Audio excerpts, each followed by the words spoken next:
Meron ako naisip na luto sa paa ng manok mga lods at siguradong magugustuhan ninyo. Kaya kung mahilig ka sa paa ng manok, subukan mo yung ganitong luto. Sauce pa lang ulam na, bumili ako na halagang 100 na paa ng manok. Pinili ko yung medyo malaki at wala ng kuko para hindi na ako magtatanggal at huhugasan ko na lang. Bumili na rin ako ng mga rekadong ilalagay tulad ng kamatis, luya at saka ng tanglad. Pinakahugasan ko ng husto yung paa ng manok para siguradong malinis. Bali pakukuluan lang natin ito para mapalambot ng husto bago natin igisa. Nilagyan ko lang ng kaunting asin at nang magkaroon agad ng lasa. I-ready naman natin yung gagamitin natin ng pangrekado tulad ng luya at saka ng kamatis. 6 na pirasong hinog ng kamatis nga pala yung gagamitin natin. Medyo mura na yung kilo ngayon kaya samantalahin natin yung pagluto ng kamatis. Para kahit papano ay makatulong naman tayo sa mga magsasaka. Gagamit naman pala tayo ng manual na food processor. At nang mapadali lang yung ginagawa natin at kung gusto mo yung ganitong manual food processor, i-check mo na lang sa aking comment section. Ang maganda lang dito hindi ka nagagamit ng kuryente. Lalo na kung merong handaan sa inyo malaking tulong kapag ka meron kang manual food processor. After ng ilang minuto, heto na yung itsura. Kita nyo naman ang ganda ng pagkakagiling. Fast forward na i-ready ko na nga rin pala yung mga ipapang gagamitin tulad ng sibuyas, tanglad at bawang. After nga ng ilang minuto at malabot na yung ating pinakuluan na paa ng manok. Itatapon na natin yung pinagpakuluan at hindi na natin gagamitin.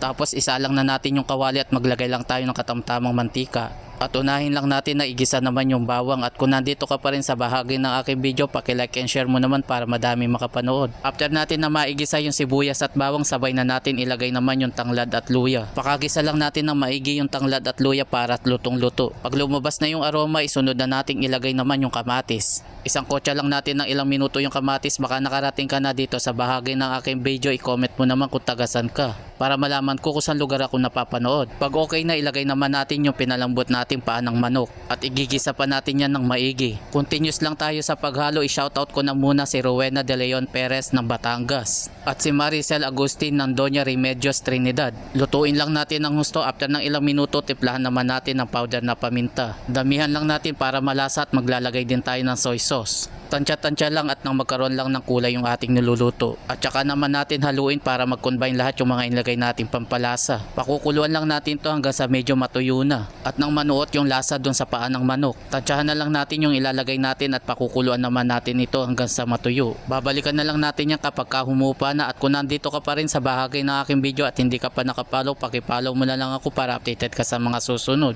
After ng ilang minuto, medyo humupa na yung sabaw kaya ilagay naman natin yung oyster sauce. Haluin lang muna natin para patay yung lasa. Pwede rin kayong gumamit ng ibang seasoning at syempre kailangan natin tikman para malaman natin kung sakto na yung lasa. Bali dinagdagan ko pa yan ng kaunting soy sauce. Patutuyuin na lang natin ng kaunti ito hanggang maging sauce na lang yung itsura niya. At yung tipong nagmamatika na lang yung pagkakaluto. After ng ilang minuto, heto na nga isalin naman natin sa lagayan. Ayun o, kita nyo naman sauce pa lang talagang ulam na. Paano mga lods, hanggang dito na lang muna at maraming salamat sa inyo.